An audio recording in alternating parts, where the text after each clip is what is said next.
Man pirmiausia, tai yra didelis džiaugsmas, kaip nuo mažo bendradarbiavimo žingsnelio labai konkrečiai išaugo į aiškų rezultatą. Nuo pirmos minties, kad galbūt būtų galima prieniečiams padaryti grupę ir juos pamokyti pas mus. Nuo tos pirmos idėjos labai greitai realizavosi procesas ir mes turėjom grupę ir štai jau turim 25 diplomuotus padėjėjus. Gauti vietoj diplomą yra didelis džiaugsmas, manau, ir patogumas, nes tokio neturėjom dar ko gero Prienuose. Aš manau, kad nauda yra visada, kai žmonės mokosi. Tai iš tiesų tai buvo toksai mūsų pirminis bandymas bendradarbiauti su profesinė mokykla.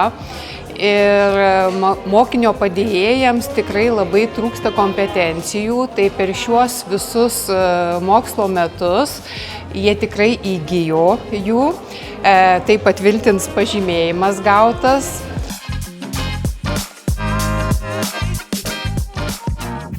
Šios profesijos žmonių labai reikia, mes nuolat steigiame etatus mokyklose ir ko gero, kai jie pakels kvalifikaciją, įgys žinių, tai tinkamai atliks savo pareigas, tai dviguba nauda. Kokia mums nauda kaip įstaigai?